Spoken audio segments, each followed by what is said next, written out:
I'll sing you a song of a hero so bold, exceedingly brave and remarkably old. He rode from the bridge through the bleak winter cold, just as the day was a-dawning. He wasn't the hero you've come to expect, with rippling muscles and glistening pecs. But the size of his goosebumps commanded respect, and his false teeth should act as a warning. His false teeth should act as a warning. I'll tell you of Cohen, for that was his name, a century in the barbarian game. He went to fight trolls for fortune and fame, just as the sun was a-rising. His motives for battle were noble and pure. He'd rob from the rich now to give to the poor, which included himself, he was reasonably sure. And that wasn't really surprising. That wasn't really surprising.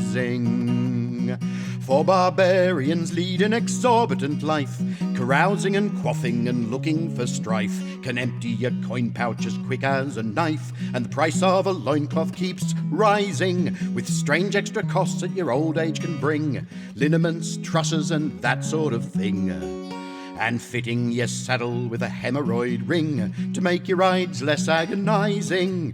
Make your rides less agonizing.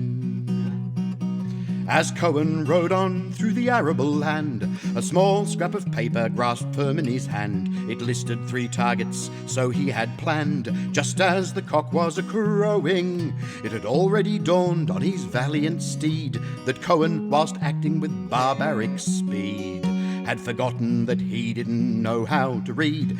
Barbarians don't have the knowing. Barbarians don't have the knowing. So the horse, who was brilliant, it just must be said, could not only speak, but occasionally read. He took those directions, rode where they led, down where the river was winding. A neat wooden bridge with a booth for control, where a troll with a cap and a badge and a bowl unwisely asked Cohen to cough up a toll. You could actually hear his teeth grinding, actually hear Cohen's teeth grinding.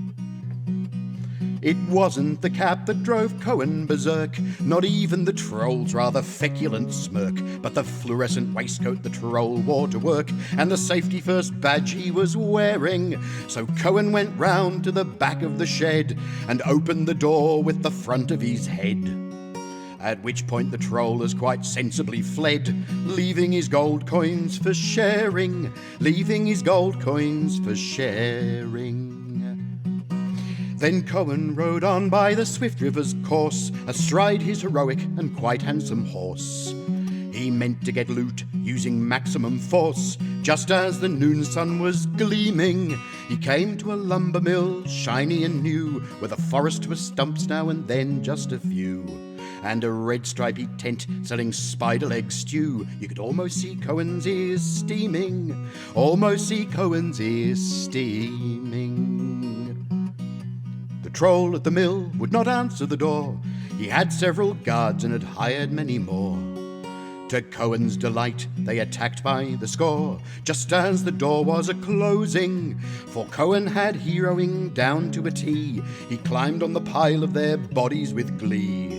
As the girl from the spider stall clung to his knee, he stood there barbarically posing, stood there barbarically posing.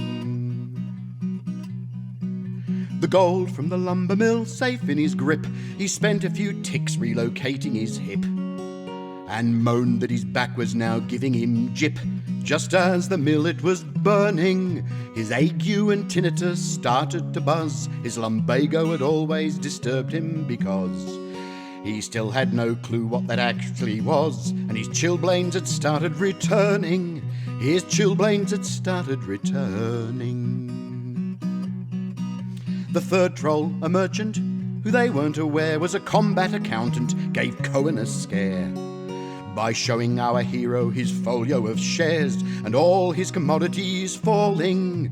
But Cohen, too stupid to grasp the essentials, gathered himself and with daring potential kicked the troll squarely in his differentials. For a merchant that's truly appalling, for a merchant that's truly appalling.